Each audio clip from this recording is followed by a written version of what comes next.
Bismillahirrahmanirrahim. Masih dalam pembahasan sifat amanah. Sifat nomor 2 yang wajib di para rasul dan para nabi. Ada berapa sifat yang wajib di para rasul? 4 yang wajib ya. Yang mustahilnya 4 juga sama ya. Kalau yang di Allah, sifat yang wajib di Allah 20 yang wajib itu ya. Yang mustahilnya juga 20 ya. Nah ini di para rasul yang wajibnya 4, sifat yang mustahilnya 4 juga ya. Kita baca.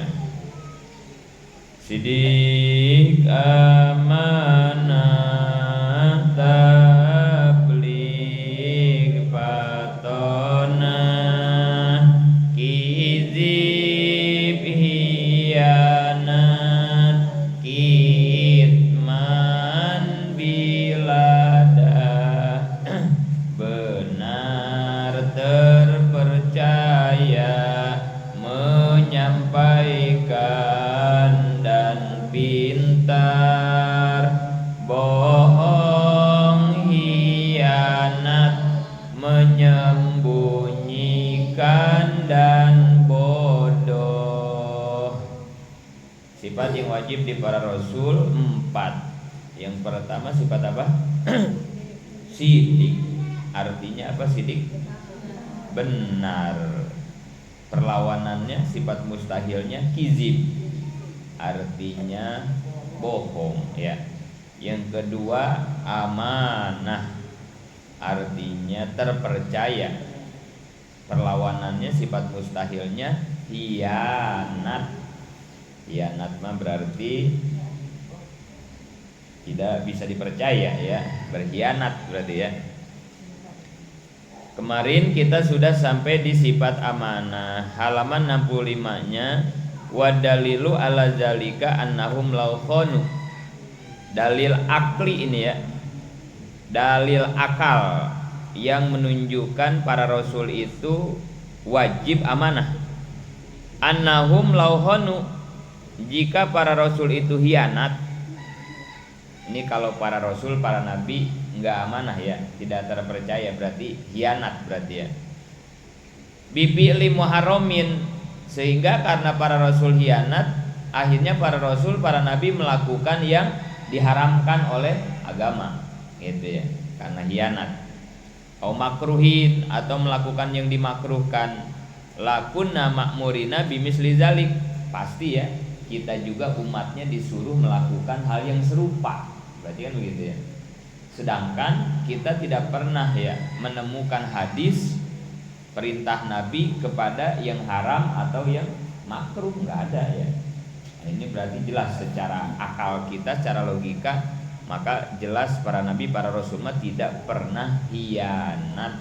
Semuanya itu amanah, semuanya terpercaya. Apa yang Allah perintahkan yaitu yang diajarkan sama kita, yang dilarang yaitu yang disampaikan juga kepada kita, gitu ya.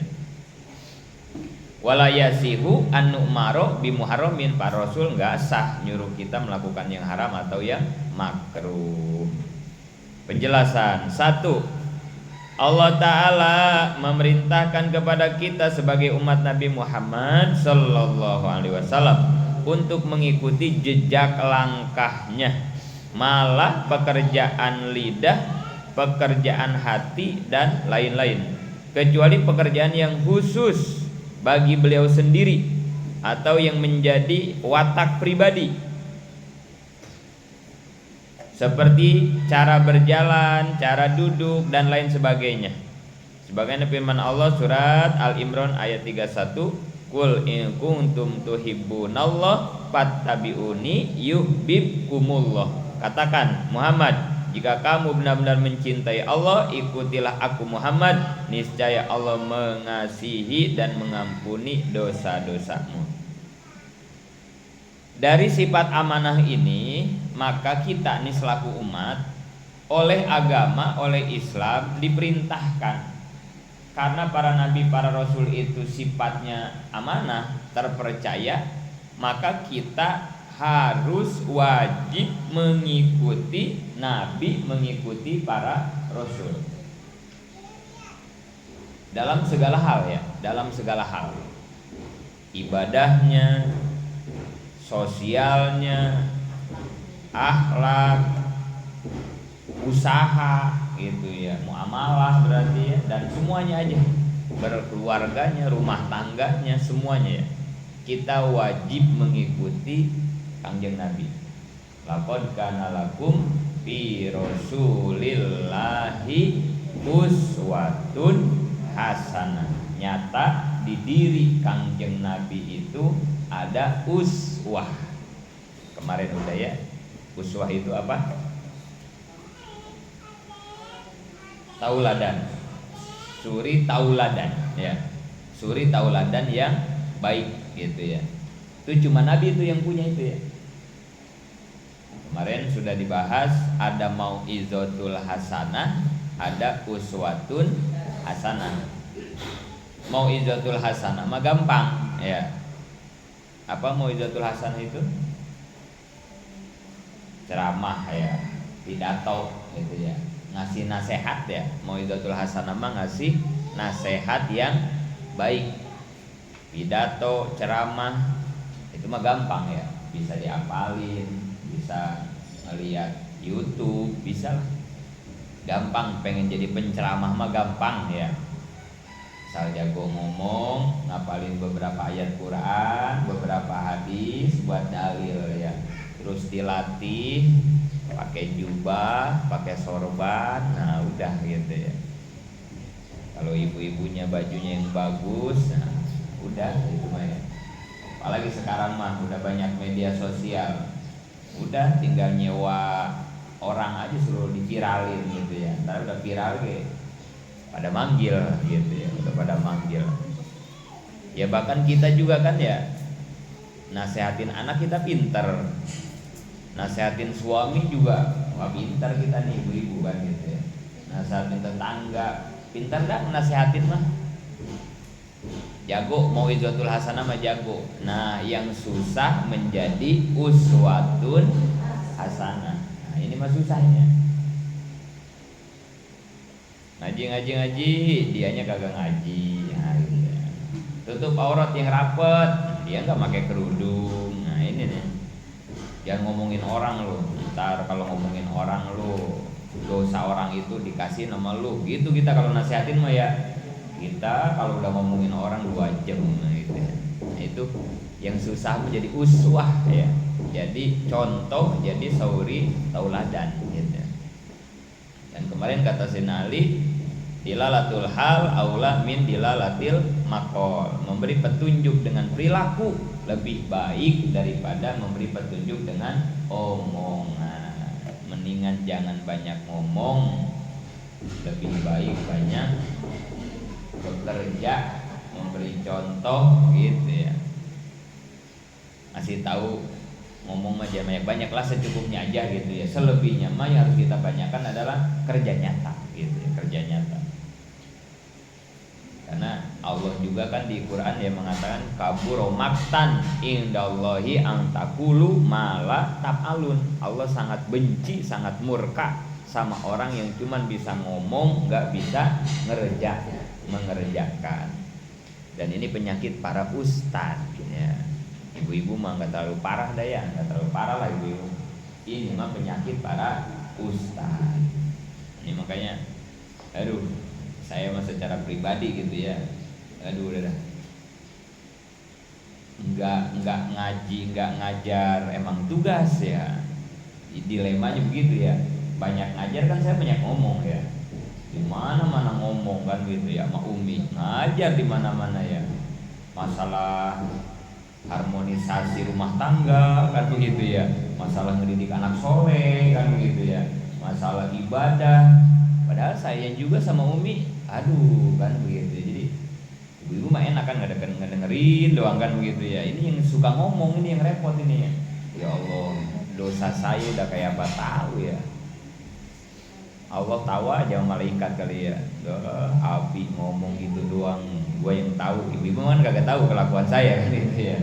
Malaikat mah nawain kan itu ya. Ngomong tahajud subuhnya kesiangan, nah repot kan. Aduh. Ya tapi mudah-mudahan aja ya saya maksain begini ya biar jadi pengingat buat diri gitu ya.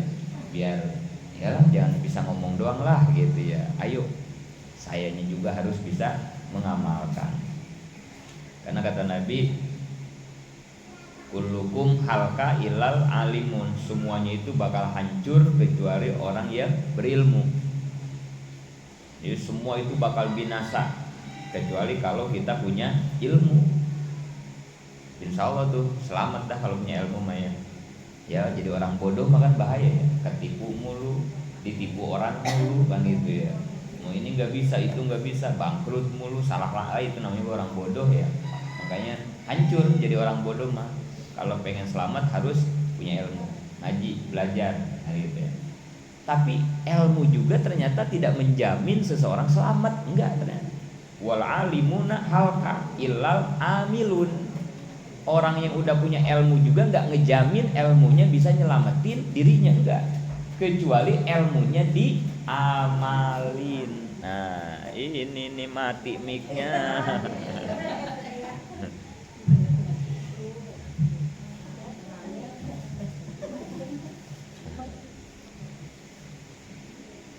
Wah ini dia kedip-kedip nih, batu nama, ini kedip-kedip juga nih. Yang udah berilmu juga tidak menjamin ilmunya bisa menyelamatkan kecuali ilmunya diamalin. Nah ini nih penyakit para ustadz ini berarti ya. Abi punya ilmu ya, walaupun gak banyak punya lah. Saya punya ilmu, bahkan pinter, bisa ngajarin, kan pinter ya, bisa ngajarin juga ya. Tapi apakah ilmu yang saya miliki sudah saya amalkan? Nah ini penyakitnya ya. Kalau melihat ke sini mah mendingan jadi orang bodoh ya. Iya kalau melihat ke sini kan ya. Iya tadi kan ya. Kalau tadi itu ya orang bodoh itu binasa kan gitu ya. Bakal dibohongin segala macam ya. Tapi segitu aja dia tuh dosanya. Ya maksudnya bukan dosa, itu namanya kerugiannya ya. Jadi orang bodoh tuh segitu aja ruginya. Ini yang bahaya, orang yang berilmu tapi tidak mengamalkan. Waduh. Ibu-ibu nih ya, kalau bodoh, kita nih kalau bodoh terus berbuat salah, dosa enggak? Kita bodoh nih, nggak tahu hukum, nggak tahu ilmu, terus kita bikin dosa, maksiat, dosa enggak?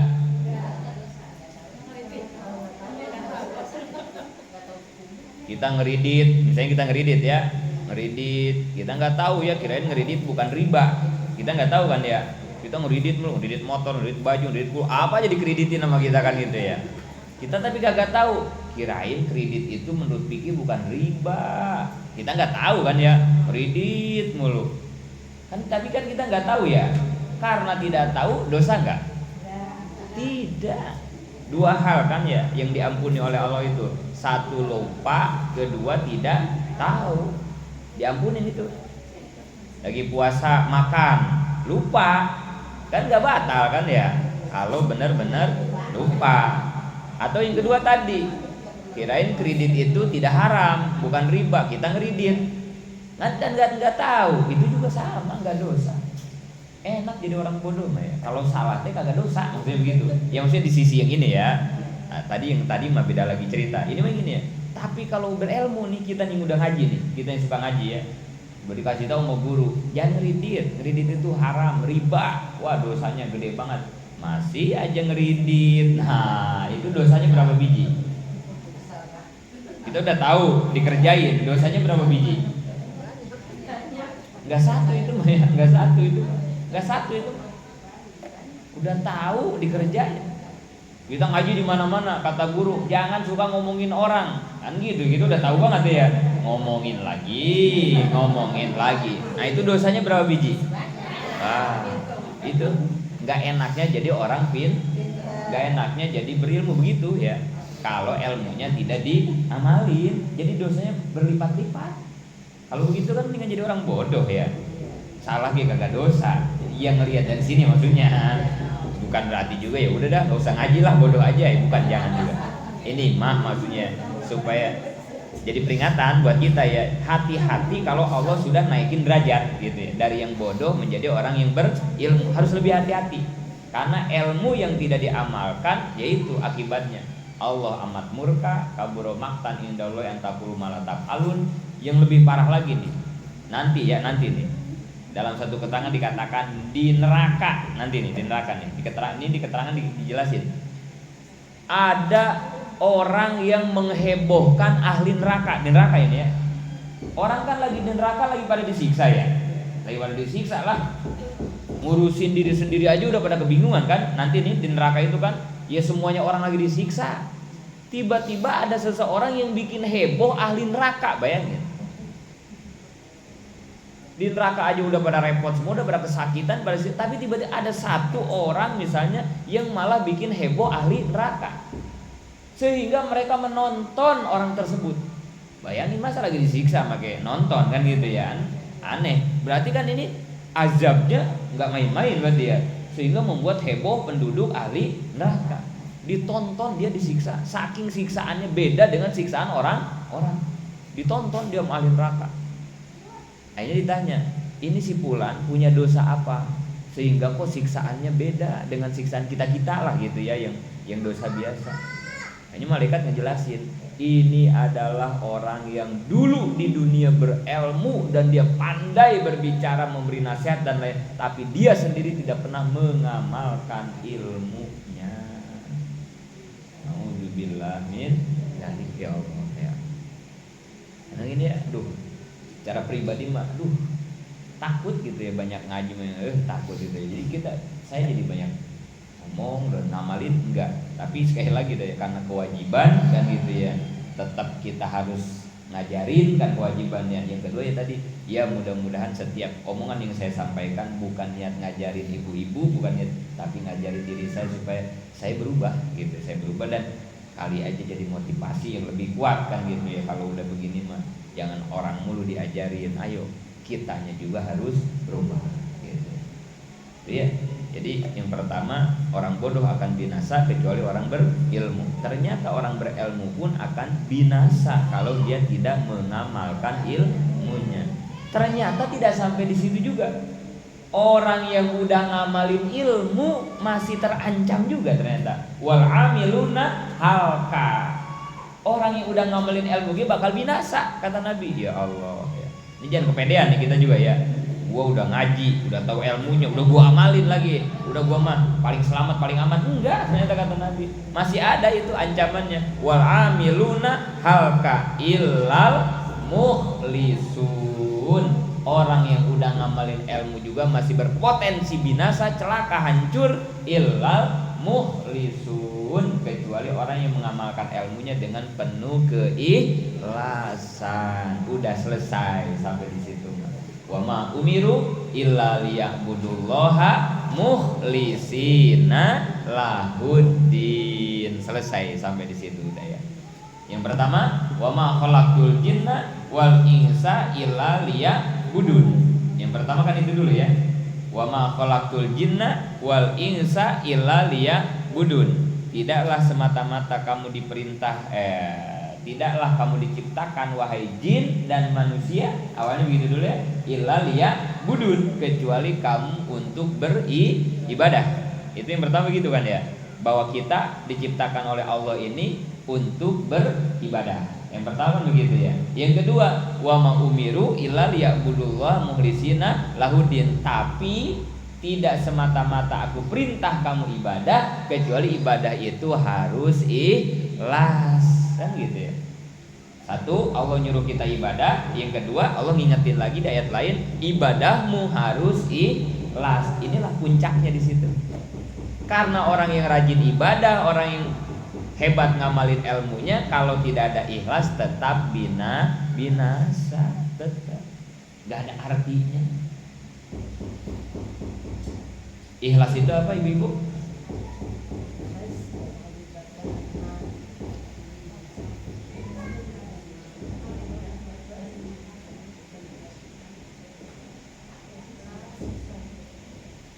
Udah berapa kali ya kita ngebahas ikhlas ini ya?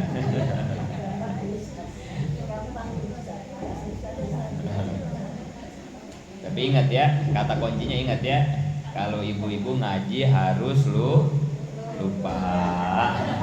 Itu kata kuncinya kan? enggak juga harus, enggak juga, tapi maksudnya ya ibu-ibu kan gitu ya, beda sama anak TPA kan. Kalau ibu-ibu ngaji nggak lupa aneh ya. Oh ibu-ibu ngaji ingat mulu aneh. Udah tua kok ingat mulu ya. Jadi kalau lupa harus berbahagia ya. Berarti kita normal. Oh iya, berarti saya masih normal. Saya lupa soalnya kan ya. Namanya juga ibu-ibu ya. Kayaknya sering dah pokoknya saya ngebahas ikhlas ya. Tapi tadi ya memang ibu-ibu kan begitu ya. Jadi nggak apa-apa. Makanya kita ulang-ulang aja kan gitu supaya ngingetin memori kita. Kali aja kalau sering diulang-ulang mah ada yang nempel ya. Ikhlas ada 3 ya kan, ikhlas ada 3. 1 ikhlas mubtadiin, ibadah ke Allah yang diharapnya urusan dunia. Ingat kan? Biasanya kalau udah pernah diingetin ingat kan gitu ya. Oh iya bi, iya, oh iya. Itu ikhlas paling jelek ya. Ibadah ke Allah tapi tujuannya pengen dunia. Ini ikhlas tapi jelek ikhlasnya ya. Kayak apa contohnya yang kayak begitu? Ibadah ke Allah ya, tapi yang dipintanya urusan kayak apa contohnya? Ibu-ibu suka begitu enggak maksudnya? Kalau lagi ibadah suka begitu enggak ibu-ibu? Enggak. Berarti hebat ini ya. Ibu-ibu suka sholat duha enggak? Suka sholat duha enggak? Iyalah, mau sebulan sekali ya, mau 3 bulan sekali enggak apa-apa ya. Atau pernahlah sholat duha, pernah misalnya gitu ya. Kita kalau sholat duha mintanya minta apa? Kalau kita sholat duha itu minta apa kita? Minta rezeki ya. Minta rezeki ya. Dagangan biar lancar kan gitu ya, usaha suami kan gitu ya. Kalau sholat duha ya supaya lancar rezeki kita kan gitu ya. Itu dunia apa bukan? Tadi kenapa disuruh nyontoin susah banget? Iya kayak begitu kan ya. Sholatnya mah sholat ke Allah, sholat duha ya, tapi yang dipintanya dunia mulu. Itu ikhlas, sholat begitu ikhlas itu. Cuman ikhlasnya paling jelek. Tapi nggak apa-apa ya, ikhlas begitu. Ini ngaji nih, ibadah bukan ngaji. Nah ini kan ibadah nih ngaji nih ya. Nah ibu-ibu ngaji kesini tujuannya pengen apa? Dapat ilmu. Apalagi? Dapat ilmu aja deh ya. Ilmu dunia bukan. Ilmu dunia bukan. Ilmu dunia bukan. Dunia, ilmu dunia. Ilmu itu dunia. Ilmu itu dunia. Nah itu nggak kerasa aja ya, nggak kerasa itu ya. Iya ya, saya ngaji selama ini pengen pinter kan gitu ya. Padahal itu semua dunia, itu dunia. Ya Allah. Ya tapi kita nggak sadar kan ya. Ya nggak apa-apa lah, ini kita perbaiki kan gitu ya. Oh iya. Ngedoa, ibadah bukan ngedoa. Ngedoa kita. Ibadah bukan. Ibadah. Jelas perintahnya, ud'uni astajib lakum, berdoalah pasti aku ijabah. Karena ada perintahnya, maka itu disebutnya ibadah. La matluba ilallah. Yang disebut ibadah itu harus perintahnya, harus jelas perintahnya. Itu baru disebut ibadah ya. Ibu-ibu kalau ngedoa minta apa?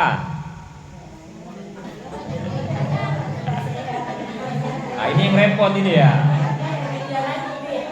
Iya ya. Nah, ini yang repot ini ya. Kalau lagi ngedoa yang repot mah ya. Minta sehat, panjang umur, lancar usaha, anak soleh, laki baik, utang lunas, masalah selesai. Itu dunia bukan? Ya. Berarti ibadah doa kita ikhlasnya jelek banget ya. Masih jelek banget ya. Wah repot ini. Tapi biarin ya. Itu tahapannya ya, nggak apa-apa ya.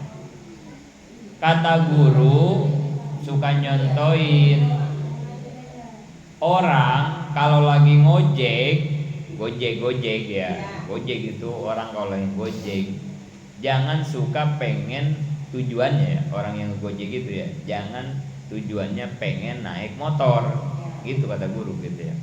Orang ngegojek kalau tujuannya pengen naik motor, kira-kira tukang ojek itu waras apa kagak? Orang ngegojek ya, kita tanya, bang ngegojek tujuannya apa? Pengen naik motor, kata dia begitu ya. Itu tukang ojek begitu waras apa kagak? Gak usah pengen naik motor bang, cari aja penumpang, cari aja sewa. Ntar kalau dapat penumpang abang pasti naik. Namanya juga lagi ngegojek. Naik motor gak usah dijadiin tujuan. Orang abang lagi ngegojek kok. Tujuan abang mah cari penumpang aja. Kalau dapat penumpang ya abang pasti naik motor. Masa iya ada penumpang suruh bawa motor kita? Kan gak mungkin. Kan kagak waras begitu ya. Orang kagak waras ya sama dengan gila kan gitu ya. Iya kan, orang stres ya. Ngegojek kok tujuannya pengen naik motor, gak waras itu. Kita sekarang hidup lagi di mana? Ini sekarang kita hidup lagi di mana ini? Lagi di dunia. Ngapain nyari dunia? Kan lagi di dunia. Nggak usah dicari ge. Ya emang lagi di dunia. Ngapain? Cari mah setelah dari dunia, yang kagak ada di dunia. Kan gitu ya beritanya dalam agama ya. Kita nih sekarang di dunia jangan nyari yang ada. Dunia mah ada ini, nggak usah dicari ge. Ada. Emang ada apa orang yang hidup kagak makan, kelaparan, mati misalnya? Kayaknya nggak nemu gitu ya. Ya ada mah ada lah, tapi ya artinya selama orang hidup pasti ada rezekinya, ada miliknya, ada jodohnya, ada rumahnya, ada tempat, ada tidurnya, ada bahagia, ada. Itu dunia semua, ada sehatnya, ada rukunnya, ada baiknya, itu anak-anaknya, ada semua, itu dunia semua itu. Emang pernah apa kita ya dari mulai ingat sampai sekarang nih hidup pernah kagak makan, pernah nggak ada kan ya? Itu kan dunia semua yang kita pinta. Ngapain minta-minta gituan kata para ulama? Toh kita hari ini sedang ada di dunia. Cari mah yang kagak ada di dunia. Itu cari itu. Gak usah pengen naik motor, mang. Itu motor udah di depan kita kan gitu ya. Udah tinggal naikin gampang. Yang kagak ada di sini nih cariin apa? Penumpang. Tuh yang harus dicari yang kagak ada. Ntar gitu kalau dapat penumpang, abang pasti naik motor. Apa yang kagak ada di dunia? Akhirat. Yang gak ada di dunia itu akhirat. Maka yang harus kita cari ketika di dunia, nyari akhirat. Artinya nyari bekal buat hidup di akhirat. Entar ge kalau kita nyari akhirat, dunianya pasti ke bawah. Akhirat dicari, dunia pasti ikut. Tapi kalau dunia yang kita cari, akhirat pasti luput. Kan begitu ya. Ya kan? Ngejar akhirat, dunia pasti ikut. Tapi kalau ngejar-ngejar dunia, akhirat pasti luput, gak bakal ke bawah. Kalau tukang ojek pengen naik motor, tujuannya ya ditaikin aja sama dia ya.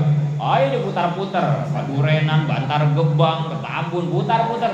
Ada penumpang gak? Enggak, saya mau naik motor, kagak diangkut itu penumpang. Oh ya, kira-kira dia dapat penumpang apa kagak itu orang kayak gitu? Kagak, ngabisin bensin doang, ngabisin bensin sama naik motor. Tapi kalau dia nyari penumpang, diam di pangkalan, aplikasinya hidup, dapat penumpang. Bang naik, saya bawa kemana? Ke Tambun. Dibawa tuh penumpang, dia naik motor enggak? Gara-gara tujuannya nyari penumpang, akhirnya bisa naik motor. Tapi kalau dia tujuannya naik motor, penumpang dapat enggak? Kagak. Begitu gambarannya. Orang ngejar-ngejar dunia, akhirat gak bakal dapet, gak bakalan akhirat. Ayo aja gawe, pergi gelap, pulang gelap, nyari dunia itu ya, nyari duit itu orang ya. Haji kagak, sholat kagak, puasa ya Allah, ngapain? Kayak mau santai aja kan. Waktunya naruh kebo, taruh, tancepin. Waktunya johor, sholat dulu. Nggak diem aja pak kebo di sini, enggak mau kan ya. Ngapain jagain kebo di sini kan gitu ya. Waktunya sholat mau sholat dulu. Waktunya ngaji Senin ngaji. Silaturahmi. Enggak pernah ngejar-ngejar dunia mah. Ya nggak dikejar ya, emang kita lagi di dunia kok. Ada apa ceritanya orang ngejar-ngejar akhirat kelaparan, nggak ada ya, nggak ada. Bahkan orang yang ibadahnya semakin hebat kepada Allah, dunianya juga nggak kebendung ya.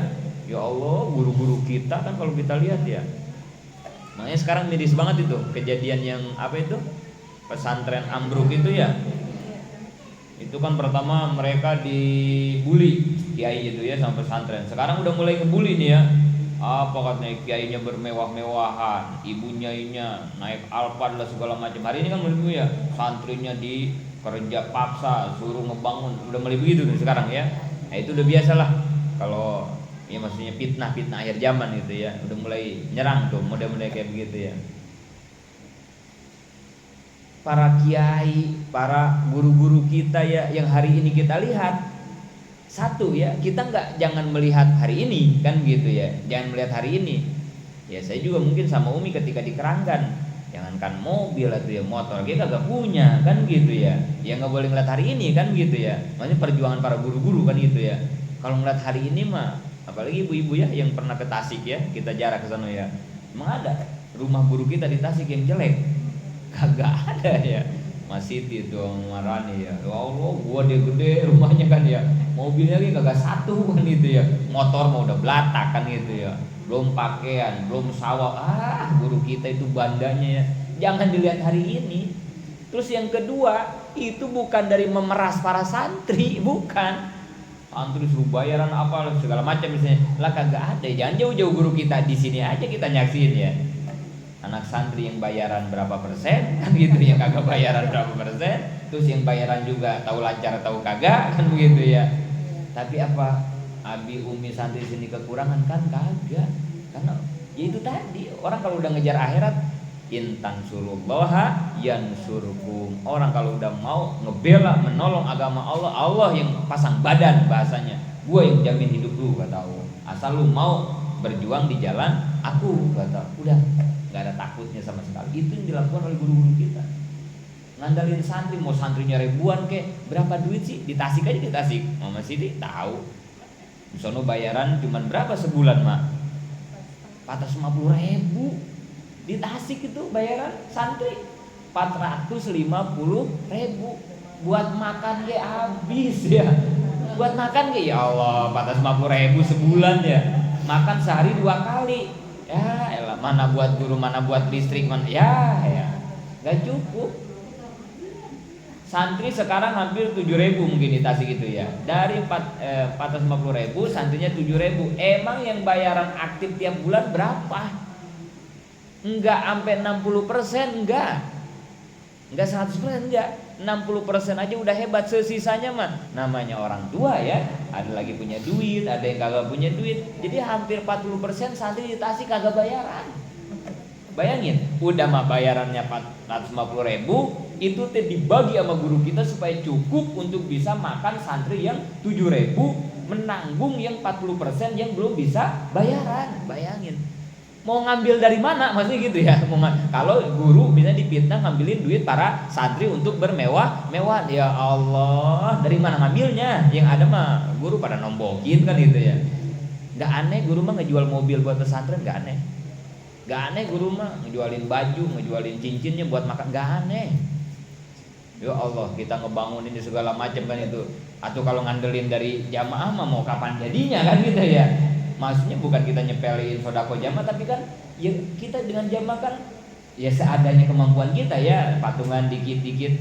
Ya kalau abi sama umi nggak ikut berjuang, nggak ikut patungan, ya maksudnya kan gitu ya. Ya akhirnya mah apa aja dami, sertifikat apa aja dami ya gitu ya. Yang penting mah bangunan kagak berhenti kan gitu ya. Ya kadang ada baju apa aja dami, jual-jualin aja udah ya. Ya iya, habis buat gimana lagi, cincin apa udah ya, udah mau ngapain lagi kan gitu ya, untuk pembangunan agama Allah kan gitu. Tapi kan balasannya aduh kan gitu ya, siapa orang yang mau berkorban di jalan Allah, Allah nggak pernah ngebalas satu atau ya, kita sodako satu paling sedikit dibayar 10. Aduh, dan itu mah ya buat saya secara pribadi mah udah kerasa banget hal kayak gitu. Ibu-ibu juga pastilah yakinnya pernah merasakan hal kayak gitu ya. Kalau kita ngasih di sama Allah dikasihnya kan gitu ya, udah kerasa lah itu mah ya, udah kerasa pasti. Sering banget dah saya, apalagi kalau buat guru, buat ke pesantren nih di Tasik, ada bangunan atau apa, kita ikut nih, ikut ngebangun ke sana. Saya mah sering banget ngedengar dari para alumni nih, kalau habis transfer aja katanya buat pembangunan guru kita di Tasik, itu panggilan ngaji lah orang, wah katanya Mas. Jadi aduh itu udah barokahnya udah nggak diraguin deh. Tapi bukan berarti kita sodako ngejar-ngejar kayak begitu, enggak. Kita juga kagak mau ikhlas model kayak begitu ya. Lah kita mah ikhlas aja udah kan gitu ya. Ikhlas aja udah kan. Ini ya satu fenomena hari ini yang sedang terjadi di dunia kepesantrenan gitu ya. Mereka yang benci terhadap pesantren hari ini ya Allah. Orang lagi kena musibah itu ya, Al-Hoji ini tiba-tiba kok di media sosial seenaknya mereka ngomong begitu ya. Kiainya hura-hura, ibunya bermewah-mewahan, santri ya Allah. Ya sama lah kayak di sini, santri waktunya kerja ya kerja. Ya saya juga kadang ikut turun kerja, saya juga kan gitu ya. Umi ya sama bareng ngangkutin pasir ya, kita bareng-bareng ngikutin pasir. Kalau emang itu bocah kita mau kerja paksa, aduh ngapain saya ikut kerja ya, saya tunjuk nih. Tapi kan semua itu buat ngedidik para santri juga kan gitu, nggak ada tujuan mau ngebudak, enggak. Dan yakin ya semua para alumni pesantren dengan didikan kita, saya juga sama kan dulu di sana di pesantren, suruh ke sawah, suruh macul, suruh ngecor, suruh nyupir, apa aja, tapi semua itu terasanya hari ini ketika kita pulang di lingkungan masyarakat, terasa ilmu didikan di pesantren. Karena di pesantren mah bukan ngaji ilmu kitab doang kan, nggak begitu ya, tapi semua ilmu kehidupan dari mulai bangun tidur sampai tidur kembali diajarkan di pondok pesantren. Bagaimana ibu bergaul, udah. Ya kalau nggak begitu, saya nggak bakal diterima tuh di kampung Cibitung di sini ya. Ya kalau saya dulu sama guru nggak diajarin begitu ya, saya pasti sama orang Cibitung nggak bakalan diterima. Tapi alhamdulillah ya dari 2018 sekarang sampai 2025 saya sama Umi dan para santri masih bisa berdamai dengan ibu-ibu kan begitu ya. Bahkan ada yang bilang, aduh Bi, katanya ini udah lama banget kagak riado kan, udah kangen ini riado kan. Ya itu dosa saya itu ya. Ya artinya ada juga yang kangen sama saya, berarti kan begitu ya. Ya artinya berarti saya diterima. Kalau saya nggak diajarin sama guru, atau saya nggak bakalan diusir kali ya dimanapun. Tapi kan dengan didikan guru di pesantren, saya bisa bergaul walaupun masih banyak dari kekurangan, tapi paling tidak insya Allah keluaran jebolan dari pesantren mah bisa berbaur dengan masyarakat, insya Allah begitu. Karena di pesantren bukan cuma diajarin ngaji, tapi semua ilmu diajarkan, begitu diajarkan ya. Miris gitu ya. Jadi lagi-lagi ya, ikhlas kita ketika ibadah yang paling buruk ketika kita mengharapkan urusan dunia. Dan tadi orang yang paling bodoh bahkan tidak waras apabila orang hidup di dunia tapi ngejar-ngejar dunia. Ngapain? Gak usah dikejar, dunia mah emang lagi di dunia. Yang harus dikejar mah yang tidak ada di dunia, yaitu akhirat. Akhirat aja udah. Maka tadi ya, kalau kemarin ngajinya pengen nyari ilmu, udah robah, gak usah dicari ilmu, asal datang ke sini insya Allah dapat ilmu. Sholat duha gak usah minta dilancarin usaha, asal rajin sholat duhanya, usaha dilancarin. Udah jangan ngedoa sama kita ya, minta sehat, minta ini. Asal itu nggak ada di hati kita, sehat dan lain-lainnya pasti dikasih. Cuman secara ngomong mah nggak apa-apa ya, nggak apa-apa. Ini saya ngejelasin begini bukan berarti nanti berhenti ngedoa, bukan ya. Jadi ngedoa mah secara omongan mah bebas. Minta sehat, minta yang kagak boleh mah nyampe ke sininya. Kalau di mulut mah sebutnya formalitas, melaksanakan perintah Allah. Ya Allah, kalau engkau tidak suruh saya ngedoa, saya nggak bakalan Allahumma kan gitu ya. Tapi kan engkau nyuruh saya ngedoa, makanya saya Allahumma mulu, ya Robbana mulu. Mintanya kan dalam doa apa aja boleh, asal halal dan tidak mustahil. Kan boleh ya, minta lancar, minta sehat, kan boleh. Yang nggak boleh mah ibu-ibu ngedoa pengen muda lagi, nah itu mustahil. Nggak boleh ngedoa begitu mah ya. Atau yang dilarang oleh agama, ya Allah mudah-mudahan dagangan tetangga saya biar bangkrut. Nah itu mah nggak boleh begitu mah ya. Itu mah nggak boleh. Tapi sepanjang tidak mustahil dan halal menurut agama kan boleh ngedoa mah ya. Jadi mulut mah Robbana Allahumma apa aja boleh ya. Nah, yang dimaksud saya itu yang harus dijaga dalam keikhlasan ini, karena ikhlas mah adanya di hati. Nah, ini harus dijaga mah. Jadi mulut minta sehat, nah di sini mah jangan. Nah ini nih, udah ngaji mah harus bisa ngelatih itu ya. Mulut mah sampai nangis-nangis. Ya Allah, suami lagi susah banget usahanya, ya Allah kasih. Enggak apa-apa itu. Neteskan air mata, mulut bergetar memohon, enggak apa-apa itu, pinta aja. Tapi ingat di hati, bukan ya Allah, bukan itu mah formalitas, bukan. Nah, ini kalau nggak dilatih ribet ini nggak doa begini kan ya. Ingat nih, karena usaha lancar dunia itu mah ya Allah nggak dipinta ge dikasih sama engkau. Masalah hilang dunia itu mah nggak usah dipinta ge dikasih. Asal saya rajin ngedoa begini ge dikasih itu mah, nggak usah itu mah, di hati gitu ya. Maka apa yang harus kita cari? Yang kagak ada di dunia. Apa yang kagak di dunia? Urusan akhir. Maka ningkatin tuh ikhlas kita. Udah sekarang udah ngapain sih minta ini? Sekarang mah kita ibadah biar selamat dari neraka, biar bisa masuk surga. Gitu kan ningkat jadinya. Ngaji pengen masuk surga. Nah, udah. Supaya selamat dari api neraka. Duha, udah. Akhirat aja udah kita sama minta udah. Akhirat aja udah. Kalau dilatih begitu bisa kita ningkatin kan ya? Bisa ya saya, mana ya? Gitu tuh latihnya ya. Udah nggak ada lagi ngaji pengen ilmu, nggak ada. Berdoa juga kayak tadi kan, ya Allah sehatkan di hati mah. Tidak ya Rob. Dengan doa ini mudah-mudahan menjadi jalan jembatan buat menyelamatkan saya dari siksa neraka, menyampaikan saya ke pintu surgamu. Nah di hati mah kan begitu gitu ya. Itu nangisnya bisa lebih menangis daripada kita mengharap masalah suami selesai. Kalau rindu surga makan ya sama ngerinya api neraka yang akan membakar kan itu wow ya Allah kan kita ya semakin iya ya. Apa artinya kemudahan di dunia kalau di akhirat kita dibikin susah kan gitu. Buat apa? Biarin utang kagak lunas ya Allah, yang penting pokoknya masuk surga kan begitu akhirnya kita ya. Kan bisa begitu akhir nanti kan ya. Enggak apa ya.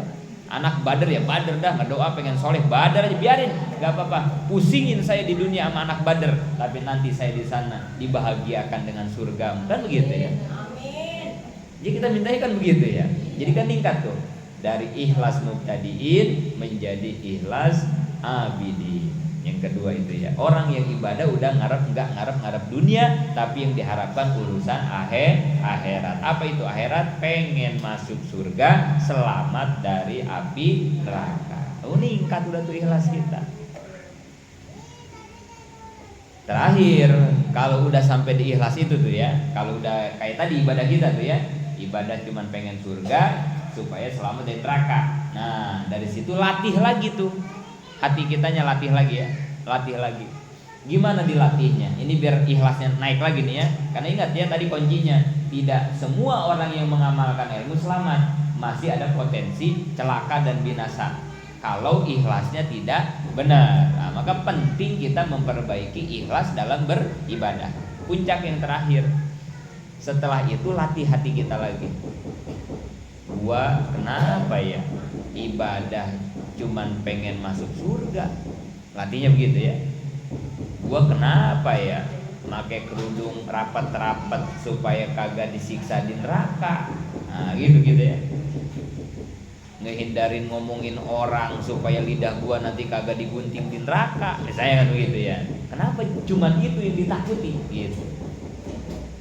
Ini namanya tafakur, ngerenung gitu ya. Kenapa ya? Tahajud rajin-rajin banget cuman pengen masuk surga. Ya, kenapa ya? Nah, latih lagi nih. Jangan berhenti di situ ya ikhlasnya ya. Latih. Anak gua kalau mau ngaji TPA susah banget. Anak kita nih ya, kalau suruh ngaji kan susah banget ya. Kadang ada syarat anak kita tuh. Ya, Mak, ngaji, Mak. Jajannya 10.000 ya. Nah, gitu tuh anak kita ya. Ya udah. Kita pengen anak ngaji kan itu ya, nggak apa-apa dah, 10.000 ini tong 10.000 ngaji lu, berangkat anak kita tiap hari 10.000 lagi 10.000 gitu ya, anak kita tuh duit habis tong, duit emak nggak ngaji kata anak kita kan gitu, nggak mau, nggak ada 10.000 mah kan itu ya, kayak Dede Sopa itu ya, dari mulai 2.000 minta duit, sekarang udah hijau, udah ungu, udah biru, sekarang itu ya, tapi karena supaya kagak ikut anak kita ngeluarin duit mulu ke anak nggak apa-apa kan, nama juga bocah kan itu ya. Tapi duit kita kan habis lama-lamanya, kesal kita kan emosi. Lu mau ngaji nggak? Gitu kan kita udah sama ya. Sama kita udah nggak kenal nih mamanya, panggil, Pak, ini bocah susah banget ngaji nih Pak. Kata bapak, kata suami kita apa? Emang ituan sapu di belah mana mak? Sapu gitu kan. Nah, suami mah ya, siniin mas sapu. Biar bapak sahabat nih sekalian. Bocah sih kagak mau ngaji gitu kan ya. Akhirnya kan bapaknya dong bawa sapu mah, bocah takut ya, lari langsung ngaji tuh bocah. Kagak dikasih duit, tapi dia ngaji karena takut disabet sama bapak. Itulah anak kecil, ibadahnya begitu. Satu, karena ada iming-iming hadiah. Yang kedua, ada yang ditakuti. Lah gua ibadah pengen iming-iming surga. Lah gua ibadah cuman karena takut masuk neraka. Terus gua sama anak gua bedanya apa? Bahan renungan kita gitu ya. Umur gua sih boleh 60 tahun sekarang, tapi gua masih bocah ya. Ya dalam masalah ibadah mah, kalau ibadah masih ngejar-ngejar surga, takut masuk neraka. Terus bedanya kita sama anak kita apa? Ya Allah, kagak dewasa kalau gitu kita ya. Ini buat ngelatih diri, maksudnya ya, buat naikin ikhlas. Kita sering tuh gitu ngomong sama diri kita ya. Astagfirullah. Istighfar kita di situ ya. Ya Allah. Udah. Nggak bisa ini. Umur udah 60 tahun ini, umur udah 65 ini. Udah tahu berapa hari lagi saya hidup di dunia. Masa mau begini aja ibadah? Udah nggak bisa. Terakhir baru tuh kita taikin la maqsuda illallah. Enggak ya Allah. Semua ibadah yang aku kerjakan, yang Engkau perintah enggak minta dunia ya Rabb. Enggak pengen surga, enggak ya Rabb. La maqsuda illallah. Semua itu aku baktikan kepadamu la ma'budah, hanya semata-mata aku mengharap ridhomu ya Rabb, ridho. Beres tuntas sudah sampai di situ. Ada yang lebih istimewa dan lebih wah dibandingkan dengan ridho Allah, ada nggak? Ayo kita jujur-jujuran, ada nggak yang bisa mengalahkan ridho Allah dengan surga, dengan selamat neraka, dengan usaha? Ada nggak? Kagak ada. Apa yang lebih istimewa, lebih wah, lebih luar biasa dari ridhonya Allah? Ya Allah, ibu sama laki nih, jangan jauh-jauh ke Allah, takut kejauhan nih buat ngelatih kita nih ya. Ibu aja nih sama laki ibu di rumah, mending dikasih sehari 10 juta tapi laki benci sama ibu ya, atau enggak dikasih duit sama sekali tapi laki sayang, perhatian, peduli, ngerangkul lagi, ngesun lagi, nyebutnya juga ayang bebek, habis. Udah habis mau nih, udah habis ini udah habis speakernya ini.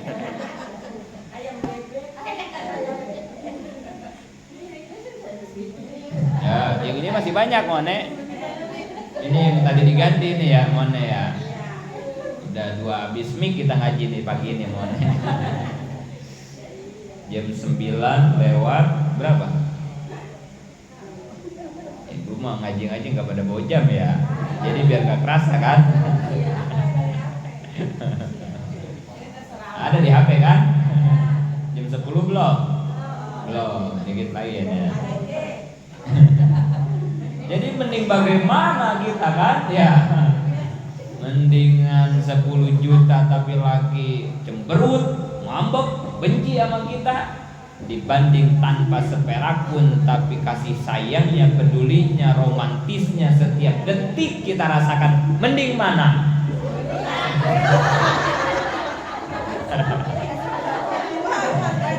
Biarin dicemberutin ke Bi, asal 10 juta Bi. Aduh, ini mah matre semua. Enggak, secara jujur mendingan gak dikasih duit tapi laki baik sama kita ya. Yang parah gimana yang parah? Udah mah kagak ngasih duit, cemberut mulu. Itu mah celaka 17 itu mah ya. Udah mah laki gak pernah ngasih duit, lakinya gitu cemberut mulu lagi ya. Itu mah kita celaka itu ya. Tapi kalau boleh dibanding, mendingan ada ridho suami kan. Walaupun hidup kita mau bagaimanapun, daripada kita hidup serba ada, serba mewah, serba segala-gala cukup tapi sama laki Lagi bencimu sama kita gede, nggak ada kenikmatannya. Artinya apa? Nih, orang yang di dalam penjara kira-kira betah apa kagak? Yang pada ditahan ya, di rutan, di lapas ya, di penjara lah gitu ya. Betah apa kagak? Ya Allah, saya ya secara pribadi punya pengalaman. Ya suka masuklah ke penjara, ke sana gitu ya, di bola kapal kan ada penjara. Bahkan sekarang ini alhamdulillah nih sedang ada perjanjian, saya disuruh ngisi pengajian di dalam buat para tahanan gitu ya. Saya juga nggak ngimpi-ngimpi lah jadi bisa ngajar di situ ya. Berarti alhamdulillah saya ngajar bukan hanya di luar begini ya, di dalam, karena mereka juga kan bahkan kebutuhan mereka ya. Karena yang saya tahu ya, orang-orang di sana itu goyang semua, orang-orang yang sudah tidak ada harapan. Nah, makanya ya banyak yang bunuh diri kalau di dalam ya, banyak yang bunuh diri, banyak karena emang udah bingung mau gimana lagi kan gitu, bingung. Apalagi yang diponisnya 11 tahun, udah mendingan mati gitu. Apalagi keluarganya nggak ngurusin, udah. Ini lagi disusun nih perjanjiannya untuk nanti ngajar di sana dengan para alumni yang ada di sana, digantian setiap hari gitu ya, ngajar di sana. Di sana itu yang paling berharga adalah kebebasan. Orang yang di penjara itu ya, dia pengen bebas, pengen bebas. Yang kedua, materi di sana itu ya, duit susah, makan seadanya di sana itu ya. Pasti orang-orang yang di sana itu pengen bebas, pengen nggak ada yang betah ya di sana ya. Coba kira-kira menurut ibu-ibu, kalau ada orang yang betah di penjara di sana ya, di bola kapal ya, kira-kira orang apa itu? Disuruh keluar dia kagak mau, nggak mau, saya mau udah di sini aja. Orang apa itu? Bukan orang gila ya, ini nggak orang normal, ini mah jangan orang gila. Atau gini dulu, menurut ibu-ibu ada nggak orang yang betah diam di penjara, ada nggak? Nah kata ibu nggak ada ya, saya nih yang udah ke dalam ya, ada. Dipindahin dia kagak mau. Kira-kira jawaban ibu-ibu, siapakah orang yang tidak mau dikeluarin dari penjara? Bukan dari penjara maksudnya ya, dari bola kapal. Itu kan disebutnya lapas ya, lembaga pemasyarakatan ya disebutnya, bola kapal Bekasi. Ada nggak yang nggak mau dikeluarin dari lapas itu, ada nggak? Siapa? Kata kita mah kagak ada ya, kata iya nggak ada yang nggak mau dikeluarin ya, semua pengen dikeluarin ya. Padahal mah ada yang, siapa yang nggak mau dikeluarin dari sana? Para petugas. Di sana ada petugas nggak yang ngejagain? Banyak kan ya. Itu dia kalau mau dikeluarin mau apa kagak? Kata wali kota nih, wali kota Pak Tri, kamu udah keluar dari sini, udah kamu keluar, saya pecat, mau nggak dia? Ya kan? Itu yang pada kerja di sana ya, di lapas itu ya, kalau sama wali kota, udah kamu keluar, saya pecat, mau nggak dia? Nggak bakalan mau. Kenapa coba nggak mau? Karena mereka di sana beda dengan para tahanan ya. Kenapa mereka bisa bekerja di sana? Ini para pekerja yang di lapas ya. Kenapa mereka bisa bekerja di sana? Karena mereka mendapat kepercayaan dari siapa? Dari atasan. Ya wali kota dah udah ya, paling atasnya wali kota Bekasi dah ya. Kenapa mereka punya kepercayaan? Karena wali kota senang dengan kinerjanya orang-orang di lapas. Kan ada seleksi kan ya, orang kalau mau kerja itu ya. Kita kalau mau jadi PNS, ASN kan dites dulu ya. Kalau yang sesuai keinginan atasan masuk, kalau enggak. Artinya orang yang bisa bekerja dengan atasan adalah orang yang dipercaya. Orang yang dipercaya adalah orang yang disukai. Orang yang disukai itu bahasa kitanya yang diridhoi. Jadi orang-orang yang di lapas, yang kerja di lapas kagak mau keluar teh, dia betah di sana, dipindahin kagak mau, dimutasi dia kagak mau. Saya sering nanya ya, jangankan iyalah dipecat mah terlalu ekstrim ya, dimutasi aja. Pak, Bapak dimutasi ya, dari Bekasi dimutasinya ke Papua. Padahal di sana dijaga lagi di lapas, cuman di Papua kagak mau. Udah saya mau betah di bola kapal, sampai begitu ya. Udah enak banget di sini. Lah di penjara enak. Iya kan, kata kita ya, kata yang awam. Ternyata ada rahasianya. Kenapa enak? Karena dia mah di sananya ada di bawah ridho seorang pim. Begitu juga kita kalau hidup sudah ada di bawah ridho Allah Subhanahu. Makanya kata Siti Robiah, kalau ibadah saya cuma mengharap surga, ya Rob, tutup pintu surga untuk diriku. Kalau saya ibadah karena takut masuk neraka, masukkan aku yang pertama ke nerakamu ya Rob. Tapi kalau aku ibadah kepadamu karena aku cinta kepadamu, jangan pernah kau hilang dari hatiku ya Rob. Gak ada artinya tuh surga sama neraka, gak ada artinya dibanding dengan ridho Allah.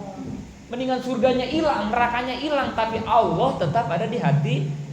Ya Allah, apa artinya dunia? Apalagi dunia madah gitu ya, Pajero, Fortuner, tanah, anak soleh. Ya Allah, dengan kasih sayang dan ridho Allah nggak ada apa-apanya. Biarin nggak dikasih anaknya nggak apa-apa ya Rob. Miskin saya hidup di nggak apa-apa ya Rob. Sakit nggak usah disembuhin sakit saya Rob. Asal engkau ridho aja sama saya Rob. Saya mau udah nggak ada bandingannya tuh ya. Kalau udah ridho sama kita, nggak bisa dibayar sama apapun. Terus ngapain ngejar-ngejar yang remeh-temeh model kayak tadi, sedangkan kita jadi ngelupain hal yang paling berharga dan teristimewa, ngapain? Nah, mudah-mudahan dengan dilatih begini mah naik ikhlasnya. Iya. Nah, mudah-mudahan gitu ya. Jam 10:02 mau nih, lebih 2 menit selesai. Mudah-mudahan manfaat. Alhamdulillah.